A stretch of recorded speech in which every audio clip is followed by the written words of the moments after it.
Welcome to Immigration Review, your weekly source for immigration case law updates and insights. I'm your host, Kevin A. Gregg, back again to review the week's precedential immigration cases, rummaging through the decisions so you don't have to. This podcast is sponsored by Kurzban, Tetzeli, and Pratt, also known as KKTP, a law firm where I'm also a partner. Whether you are facing an immigration obstacle, a serious injury, or a legal issue in your business, KKTP will aggressively protect your best interests. This podcast is also sponsored by DocketWise, an all-in-one immigration forms and case management solution trusted by thousands of immigration lawyers across the U.S. I really like DocketWise. It makes immigration applications easy by allowing the clients to provide information through simple online questionnaires that are shareable by text or email and available in multiple languages. Not only that, DocketWise provides a comprehensive group of case management features, including invoicing and calendaring, secure messaging, task management, and a lot more. You can learn all about DocketWise and receive a 10% discount on your subscription by heading to docketwise.com/immigration-review, so they know we sent you. And as always, this show does not constitute legal advice and has no bias other than to keep you up to date and to enable you, my dear colleagues, to excel in court. So, without further ado, let's start the review.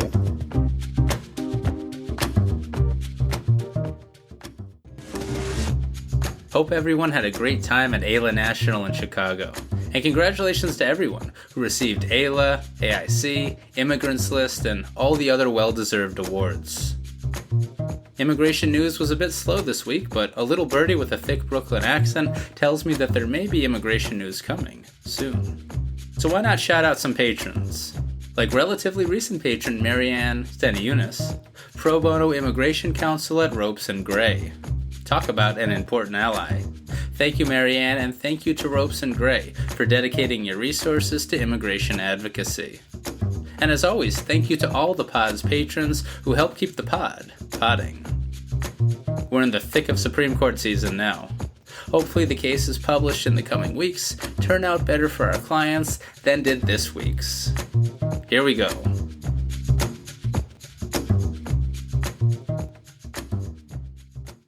First up is Campos-Chaves v. Garland, published by the Supreme Court on June 14th, 2024. That is all. That is the case summary. Next case. The Supreme Court ruled in the deficient NTA and absentia reopening case, and the non-citizens lost. Justice Alito delivered the opinion of the court, in which Chief Justice Roberts and Justice Thomas, Kavanaugh, and Barrett joined, with Justice Jackson filing a dissent, joined by Justice Sotomayor, Kagan, and Gorsuch. 5-4. I'll of course get to the details right now. But in essence, the 5-justice majority said even if a notice to appear is deficient, that is, it doesn't have the time, date, and place of the non-citizen's first removal hearing, a non-citizen ordered removed in absentia for failing to appear at their removal hearing needs to show that he or she failed to properly receive the notice of hearing in order to rescind that in absentia removal order. Really, we're back to the same framework for in absentia reopening and rescinding that we began at pre-deficient NTA madness and pre-Supreme Court Pereira and Chavez. And when I say madness, I mean it in a good way, like how John Lewis refers to good trouble. Same thing. The Supreme Court ruled despite the text of the statute, says I, and the dissent. Decide for yourselves. To recap as relevant, non-citizens placed in removal proceedings after 1997 must be served with a notice to appear. The NTA must contain the time and place of the first hearing per INA Section 239A1, among many other things. In Pereira and Chavez, the Supreme Court said that the stop time rule for non-LPR cancellation of removal, which is expressly tethered to service of an NTA, quote, under Section 239A, end quote, is only triggered if the NTA has everything an NTA is supposed to have in it, and that a notice of hearing that follows after an NTA has no effect. That's Chavez.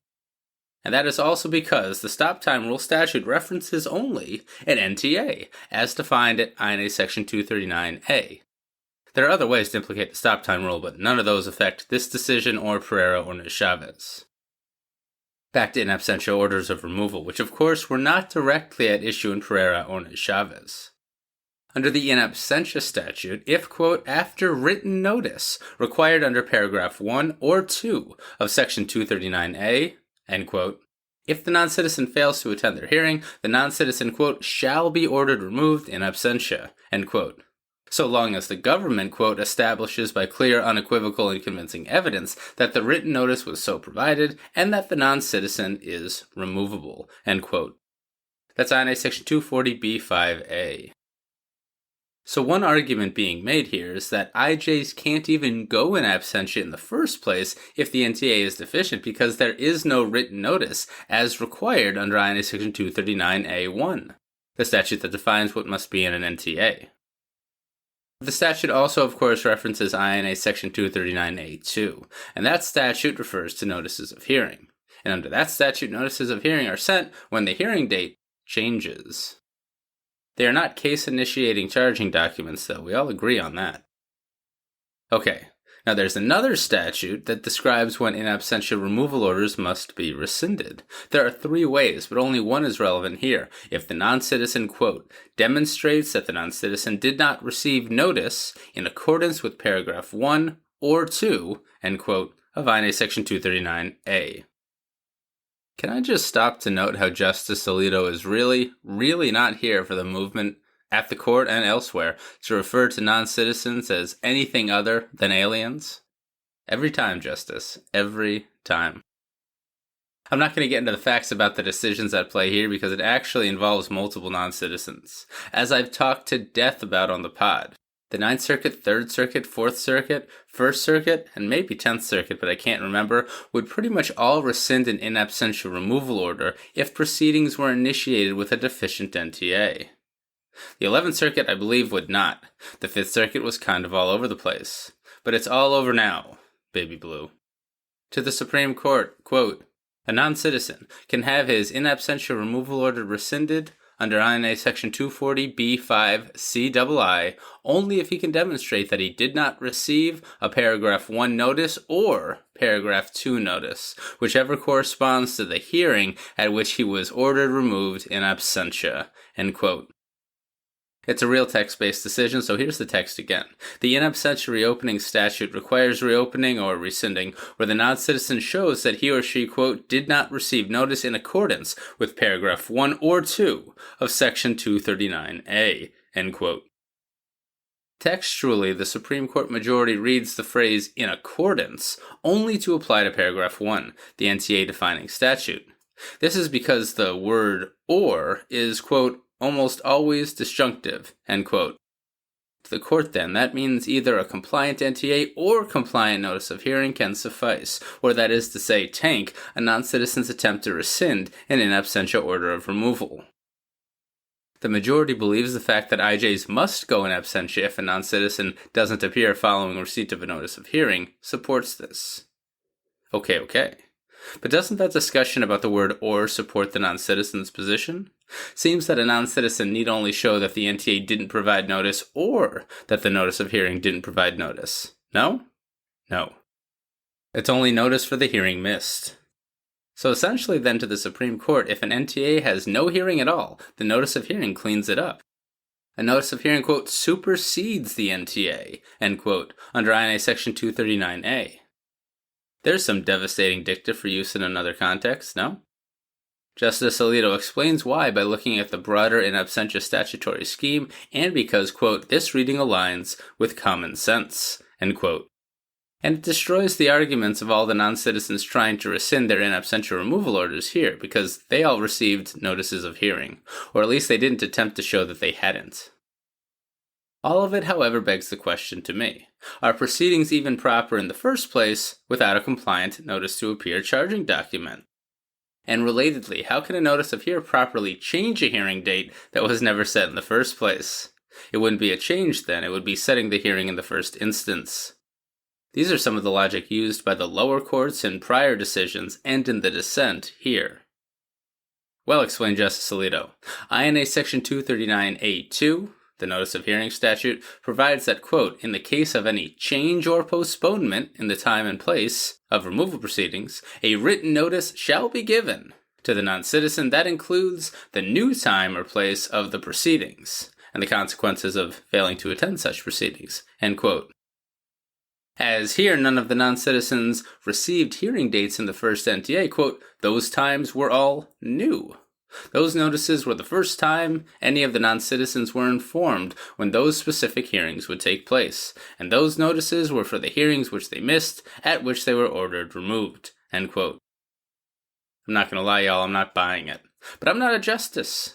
But then again, quote, no one thinks that congratulating a couple on having a new baby applies that the couple is replacing an old baby.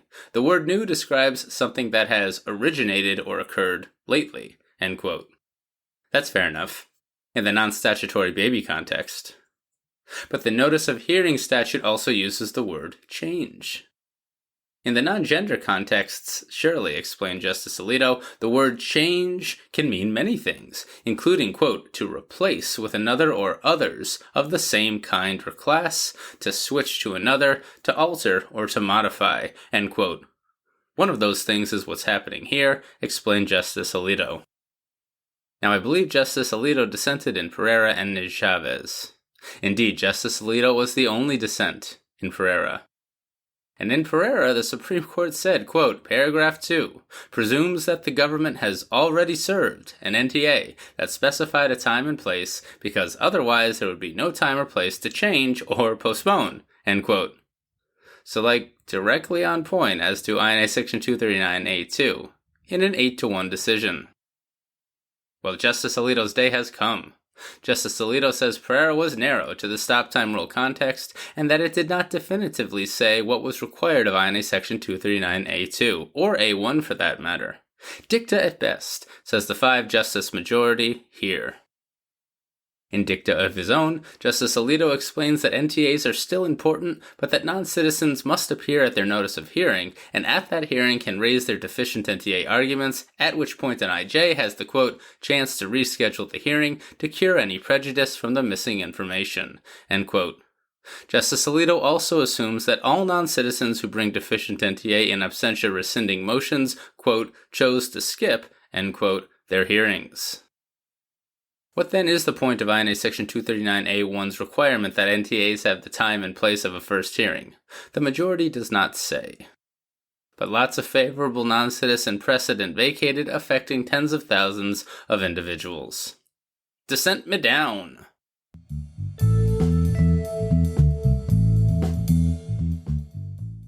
Justice Jackson, joined by Justices Sotomayor, who authored Pereira, Justice Kagan, and the author of Chavez, Justice Gorsuch, issued a long dissent. They relied on their reading of the plain text, and disagreed particularly with Justice Alito's belief about what the word change means. And of course, the dissent addressed the INA Section 239A1 issue. In a quote designed to make a point, but which I fear may be used out of context, quote, today the government opts to omit from the NTA the time and date of the removal proceeding. The majority now says that's no problem, end quote. Justice Jackson concludes with a banger that seems directed at ordinary folks with practical concerns, as does seem to be her style in her short time on the bench. I'll read it in full to make myself feel better. Quote, I fully understand the instinct to conclude that the government's initial lack of compliance was insignificant. Some might even think it unfair that non-citizens could seek rescission of their removal orders based on an initial notice that seems only technically defective given the government's subsequent action. My response to them is simple. Congress thought otherwise. The statute it wrote specifically establishes the what, when, and how of the notice that is due to non-citizens facing removal. The statute also allows non-citizens who have been ordered removed in absentia to seek rescission of the removal order if the required notice is not received. I can no more judge that policy decision than I can change it. Today, the court makes the unfortunate mistake of doing both, end quote. And that is Campos-Chaves v. Garland.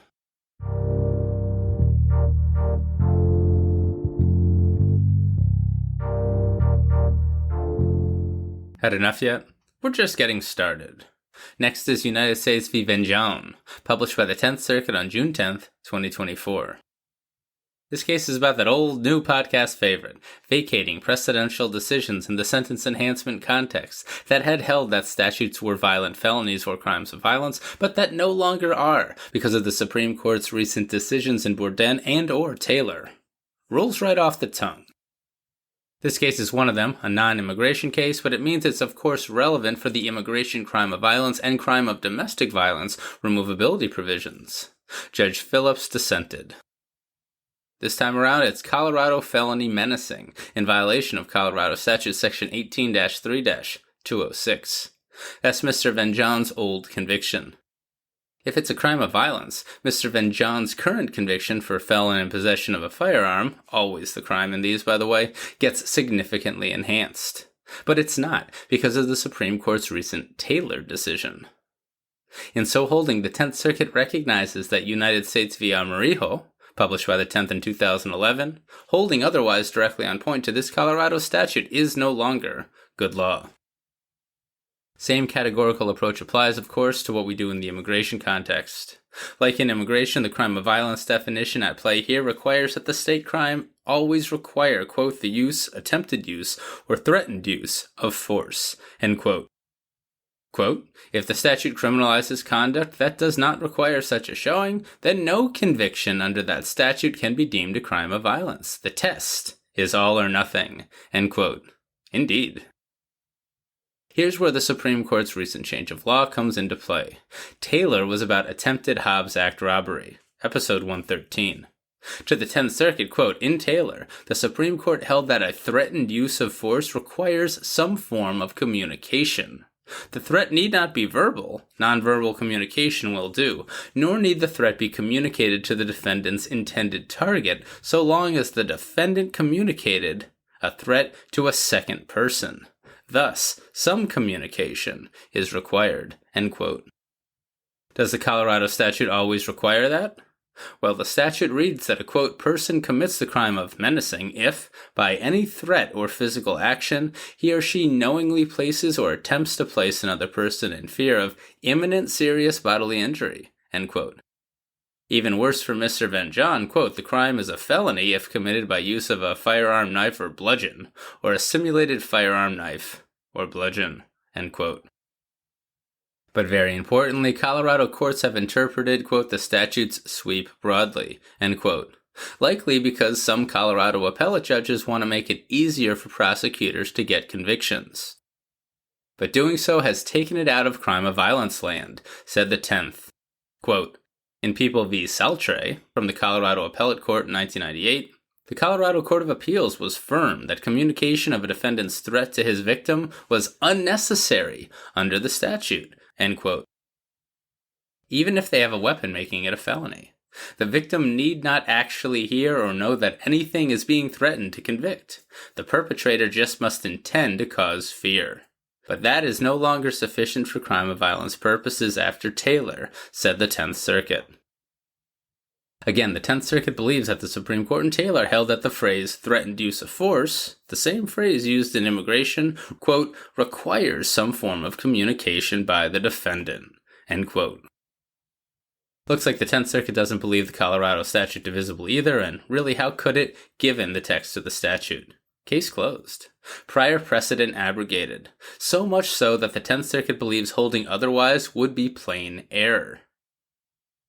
Now, the federal prosecutors arguing this case were of course not pleased. They counter that actually, nothing is final about the elements of a state offense, here Colorado, until the Colorado Supreme Court rules. So under the categorical approach, the matter is unclear and Mr. Venjohn should lose. The 10th Circuit explained that that was very wrong for many reasons. Not least of which because unvacated appellate decisions explaining a state crime's elements satisfy the categorical approach. I'd stop there, but I enjoyed this footnote from the 10th Circuit. Quote, to support that argument, the government offered us People v. Johnson, which held that Colorado Court of Appeal divisions are not bound by decisions from other Colorado Court of Appeal decisions. We overlook the irony of the government's reliance on a Colorado appellate court case to undermine the clarity of a Colorado appellate court case. End quote. I don't know, I found that funny. You guys gotta give me something here this week.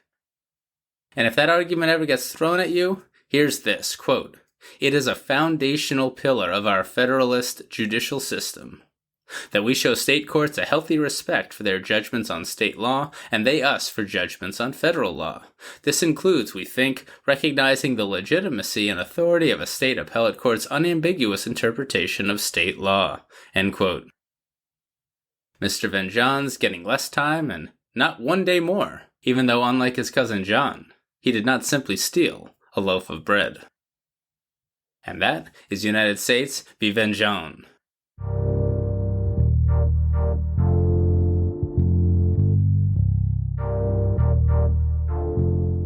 Moving on to Diaz-Hernandez v. Garland, published by the Fourth Circuit on June 10th, 2024. Nah, I'm just kidding. Not really. This case is about nexus, and it's too bad. The Diaz-Hernandez sisters, who I will refer to as the petitioners, entered the United States without authorization by themselves in 2015 when they were 13 and 11 years old. They're from El Salvador and had been living there with their grandparents. Unsure why they didn't go through the SIJ and unaccompanied minor process, I'm sure there's a lot more to it, but in removal proceedings they asserted that if returned to El Salvador, their uncle Jose would hurt them due to their mother, Cecia's, involvement in his removal from the United States. Cecia, the mother, lives in the U.S. and testified to this in their removal proceedings.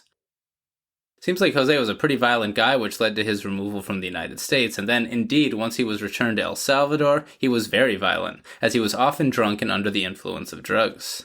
The petitioners testified to Jose beating their brother and being aggressive towards them, the petitioners. All of the violence, the petitioners testified, was in revenge for their mother's involvement in his removal. But he was also violent towards other non-family members in El Salvador and in town, and everyone agrees that a lot of it has to do with his substance abuse. Long story short, and among other things, neither the IJ nor the BIA believed that the petitioners' membership in their mother's family was one central reason for their fear of Jose, or that one central reason for Jose's actions was revenge against the mother. Importantly, the BIA also relied on its decision in matter of CTL to hold that asylum and withholding have the same nexus standard, notwithstanding the fact that the withholding of removal statute uses the phrase "a reason" rather than "one central reason" as used by the asylum statute. The BIA held steadfast to this belief on petitioners' motion for reconsideration. And that's what, to me at least, is most importantly before the Fourth Circuit here. The Fourth Circuit affirmed the BIA. In matter of CTL, the BIA held that despite the clear textual difference in the asylum and withholding of removal statutes, Congress, quote, did not intend to distinguish the asylum's nexus standard from the withholding of removal's nexus standard, end quote, when it added the phrase "one central reason" to the asylum statute in 2005 and neglected to do so for the withholding of removal statute. To the BIA, Congress was responding to circuit precedent in the asylum context and just dropped the ball for withholding of removal. And after all, withholding of removal has a higher evidentiary burden as compared to asylum, so should be more difficult to obtain. Largely legislative history-based rationales, which, while possibly compelling, are supposed to fail with our textualist Supreme Court. The Fourth Circuit found CTL persuasive. The Fourth Circuit has entered the circuit split in favor of matter of CTL, meaning that asylum and withholding of removal have the same nexus standard in the Fourth Circuit. The Fourth Circuit also believes that the withholding of removal statute supports this conclusion. In addition to using the phrase, quote, "a reason," end quote, and not one central reason, the statute also says that a non-citizen must fear harm, quote, "because of," end quote, a protected ground. To the court, "because of" is pretty much the same as "on account of," which is similar to "one central reason." Any reason is too low for the Fourth Circuit to stomach, it appears. Notwithstanding the statute's use of the phrase "a reason." The Fourth Circuit intelligently did not ground its decision here in Chevron deference, likely knowing that Chevron deference might evaporate in the coming weeks. Nor did the Fourth Circuit hold that the withholding of removal statute unambiguously requires this interpretation, though. The Fourth Circuit just likes CTL. Possibly the new frontier of BIA review in a post-Chevron world.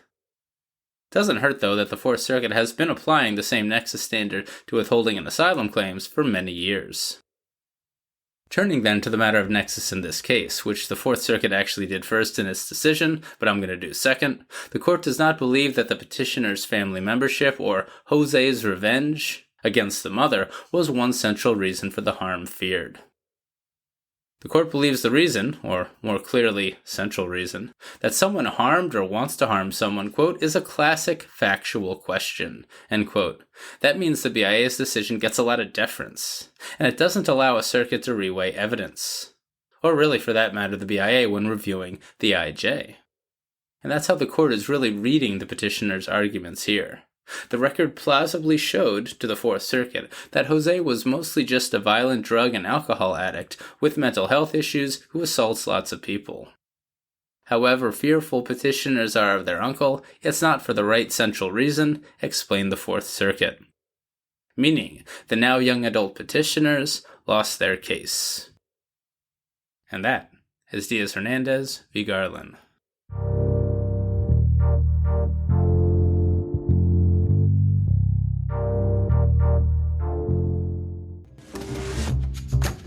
Say goodbye to missed calls and wasted time on unqualified consultations. With Staffy Live, you get a dedicated team of truly bilingual and highly empathetic specialists answering the phones for your immigration law firm 24/7. Staffy Live specialists go beyond just answering calls. They qualify callers by asking the right questions, ensuring that only qualified consultations make it into your calendar. Plus, they don't stop there. Staffy Live can also handle follow-ups, so you can focus on what you do best, practicing law. Staffy Live is a service for immigration law firms only. And here's the best part. You can try Staffy Live absolutely free for 15 days, no strings attached. Just visit www.staffy.cc, that's stafi.cc,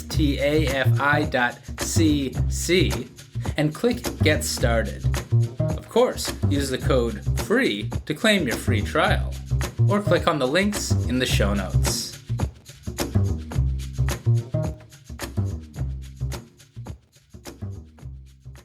Concluding with two from the First Circuit. First, Mejia v. Garland, published by the First Circuit on June 11th, 2024.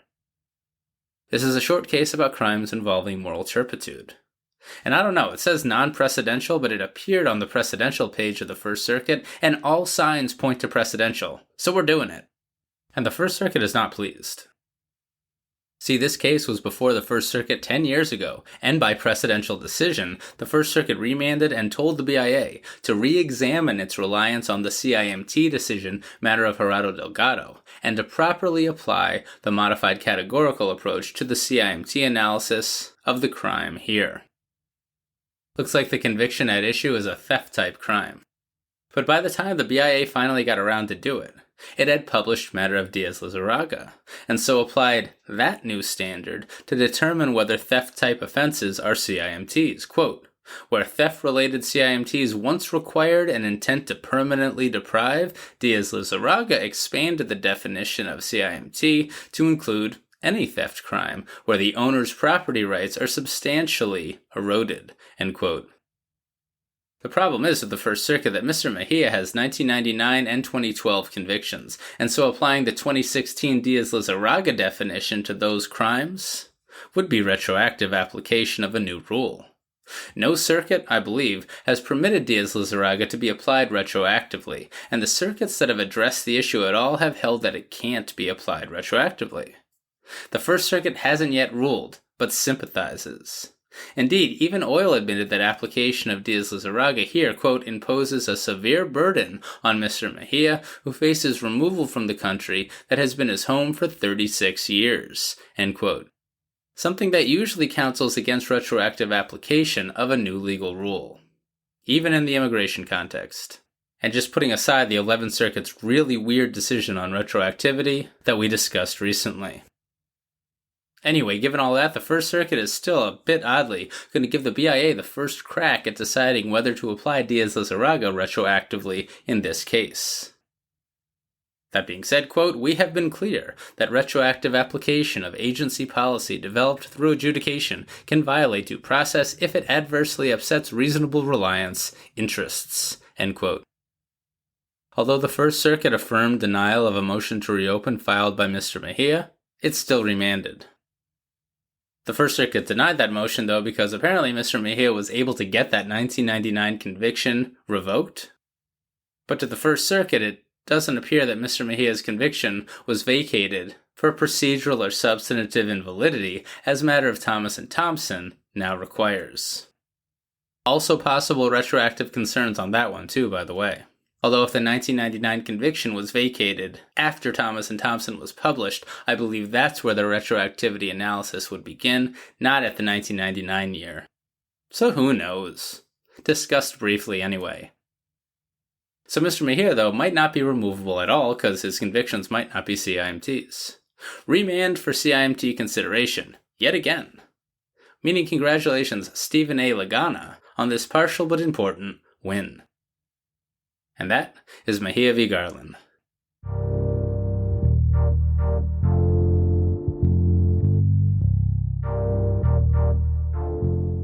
If you were paying attention this week, you knew this was coming. We conclude with GP v. Garland et al., published by the First Circuit on June 11th, 2024. After that brief non-citizen-friendly decision, we've got a devastating one from the First on detention. Mr. GP is a 52-year-old man from the Dominican Republic. He first entered the United States in 1993 and spent 17 years in prison for cocaine trafficking. He was deported and unlawfully re-entered the U.S. in 2017, after which he got involved with fentanyl trafficking. So, not great. But he pled guilty and cooperated extensively with the federal government, helping to prosecute the leader of the enterprise. In part because of that, he received only 3 years imprisonment. So it must have been helpful cooperation, indeed. Quote, "While serving that sentence, Mr. GP was attacked by 2 other inmates who claimed to be friends of the leader of the trafficking organization," end quote. Pretty milquetoast way to describe a prison jumping, but so be it. After his sentence, DHS reinstated that previous final order of removal and sought to deport Mr. GP. But he claimed a fear of persecution and torture in the Dominican Republic and was deemed to have a reasonable fear. Seems like the leaders of the drug trafficking ring were from the Dominican Republic as well. The drug trafficking crimes surely meant that Mr. GP was eligible only for cat deferral. And despite the credible testimony of him and an expert, the IJ denied and the BIA affirmed. But the First Circuit remanded. A final hearing in remanded proceedings is set for June 25th of this year. Who knows, maybe that'll end up a published decision as well. Meanwhile, Mr. GP has remained detained after the conclusion of his federal criminal sentence, post-final order of removal, of course, since October of 2020, going on 4 years in immigration detention. And that's in addition to his criminal imprisonment, which all occurred through an entire pandemic, no less. ICE even refused to release him notwithstanding the COVID-related Freyhut litigation, and a federal judge provided Mr. GP a bond hearing and denied. Not sure how that even happened, but Mr. GP wasn't released all the same. So, after all of that, Mr. GP brought his claim for prolonged detention pursuant to the Supreme Court's Zadvydas decision. The same issue we recently discussed in Vasquez Castaneda Perry et al. That is, when can someone subject to prolonged detention, in withholding-only proceedings post-reinstatement of a final order, get a bond hearing, if at all? A district court judge entered judgment for the government, and like in Vasquez, the First Circuit issued a pretty non-citizen adverse holding. Cut to the chase of this always complicated issue. The statute at issue here requires that DHS remove non-citizens within 90 days of a removal order becoming final. Detention is mandatory during this initial 90 days. Reinstated removal orders are by definition final. But when non-citizens are deemed to have a reasonable fear of persecution or torture, ICE can't execute the reinstated removal order until the withholding-only proceedings conclude, which can take years. This has created a bit of a statutory gap. But in Campos-Chaves a few terms ago, the Supreme Court said that INA Section 241 detention governs the detention of non-citizens in withholding-only proceedings subject to reinstated final orders of removal. But still, what to do when such detention becomes prolonged? Zadvydas said long ago that detention becomes presumptively prolonged and possibly unconstitutional 6 months post-final order of removal. And well, that happens all the time now in withholding-only proceedings post-reinstatement. In fact, it was happening back then at Zadvydas as well. Anyway, under Zadvydas, if the non-citizen, quote, provides good reason to believe that there is no significant likelihood of removal in the reasonably foreseeable future, the government must respond with evidence sufficient to rebut that showing or release the non-citizen subject to supervision, end quote. And let's all remember the wide range of supervision that the government does have at its disposal. But it's a bit of an amorphous initial showing required of the non-citizen, that one, right? Showing that there is no significant likelihood of removal in the reasonably foreseeable future. Mr. GP argued that there is no significant likelihood of his removal in the foreseeable future, given that it's been nearly 4 years, and a merits hearing post-remand hasn't even occurred yet. But like the Fourth Circuit before it, the First Circuit reads reasonably foreseeable to cover a lot of years. Withholding-only proceedings will conclude eventually, reasoned the court in so many words. And that's foreseeable enough absent a showing of, quote, bad faith or undue delay by the agency, end quote. Mr. GP's case was not like Zadvydas, where the detainees were pretty much stateless, or were from countries that refused to accept deportees. So if that's what essentially is now required of prolonged detention claims post-reinstatement, well, that is quite the high bar, and does seem a bit of a weird thing for the Supreme Court to have gone through all the trouble to decide in Zadvydas. That's just me, of course. Not only does the First Circuit agree with the Fourth Circuit in Vasquez Castaneda v. Perry, but it believes all circuits to have addressed this issue have similarly ruled, and it cites the kind of old decisions from the Ninth and Tenth Circuits, as well as a more recent one from the Sixth Circuit. And admittingly, the general feel from the Supreme Court on detention cases is, well, not great for releasing non-citizens, and likely to get worse. The First Circuit doesn't believe it appropriate to look into the legitimacy or likelihood of success of Mr. GP's CAT claim in this analysis. Although IJs do that all the time in their custody redetermination hearings when available, right? All this means that Mr. GP will remain detained without a bond hearing. Technically, I believe he could remain detained indefinitely, even if he succeeds on CAT deferral eventually. But I doubt that will happen. That is, indefinite detention, even if he succeeds. If that June 25th hearing wasn't already important for Mr. GP, well, it's everything now. And that is GP v. Garland et al.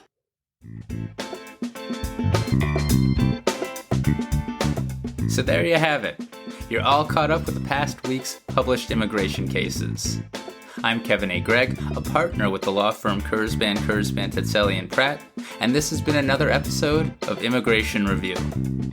Thank you for listening, and I hope you enjoyed it. If you did, please share it with a friend and rate and review us. Each review helps new listeners find the show. And of course, subscribe to Immigration Review wherever you get your podcasts. If you like what we do and want to become a patron of the show, please check out our Patreon page at www.patreon.com/Immigration Review, or click on the link in the show notes. And if you're interested in an official Immigration Review CLE certificate, email me at kgreg@kktplaw.com with your full name and the episode numbers for the 10 shows you've listened to. Also, feel free to email me with questions, comments, or anything at all, and follow the show on Instagram and Facebook at Immigration Review, or send us a tweet at ImReview, that's IMM Review. I'll be back next Monday for a brand new discussion. Until then, I'm Kevin A. Gregg, bringing you the Immigration Review.